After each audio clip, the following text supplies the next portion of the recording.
Hello, good morning. Namaste. I'm Humraj. नमस्ते म रनिल। आज चाहिँ हामी नुवाकोट स्थित ककनीको भ्रमणमा छौँ।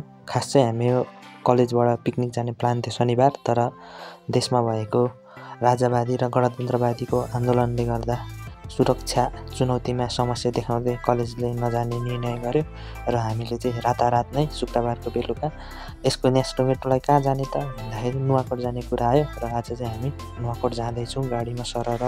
हामी तत्कालीन समय चाहिँ नुवाकोट ककनीमा तर अरू चाहिँ सानो मिठो भन्छ म चाहिँ ठुल्ठुलो पनि मिठिलो लागिरहेको छु हैन। तिमीलाई कस्तो छ? मलाई त राम्रो चाहिँ ठुलै हो तर मिठो त सानै नै हो। अनि अरू केही विवरण भन्दाखेरि चाहिँ यस्तो स्ट्रबेरी फार्म छ भन्ने चाहिँ मलाई थाहा थिएन। हामीलाई यो चाहिँ के भयो 81 आएर सरप्राइज जस्तो भयो। मैले चाहिँ पहिल्यै देखिरहेको तर आउनु चाहिँ अलिक त्यति भइरहेको थियो।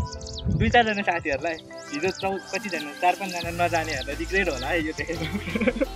देख्यौ नि यहाँको स्ट्रबेरी चाहिँ यति मिठो रहेछ कि म स्ट्रबेरी नै मन नपर्ने मान्छे पनि यहाँको स्ट्रबेरीको रसिलोपनले स्ट्रबेरी लभर भएँ।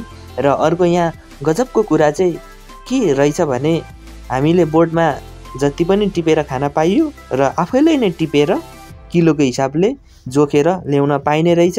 र यो स्ट्रबेरी खेती चाहिँ विशेष गरेर नुवाकोट ककनी एरियाको प्रमुख आम्दानीको स्रोत पनि रहेछ र साथै यो चाहिँ टिकटक फेसबुक लगायतका सामाजिक सञ्जालहरूमा भाइरल भएकोले गर्दा अहिले चाहिँ स्ट्रबेरी खेतकै कारण पर्यटन प्रवर्धन पनि राम्रोसँग भएको देखिन्छ।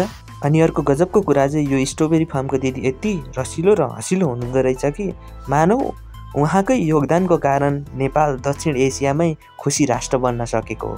अनि स्ट्रबेरी टिप्ने क्रममा नै यहाँ 2 जना दिदीहरू पनि स्कुटरमा आउनुभएको रहेछ। तर उहाँहरू चाहिँ यहाँ स्ट्रबेरी टिप्नको लागि मात्र आउनुभएको रहेछ। तर कुरा गर्दै जाँदा हामीसँग नै माथि ककनी हाइट र माथि थाई विमानस्थल दुर्घटना भएको सङ्ग्रहालयसम्म जाने कुरा आयो र त्यस पछाडि हामी सामूहिक रूपमा यहाँबाट केही माथिसम्म गफ गर्दै उकालो चढ्यौँ।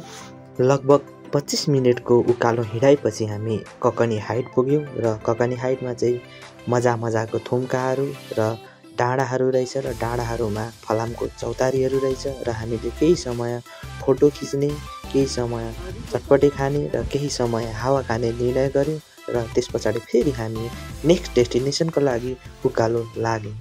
माथि डाँडामा चाहिँ सिरिरी हावा चलिरहेको रहेछ र सिरिरी हावासँग नै फरर लुमदार र धाजाहरू पनि हल्लिरहेको थियो।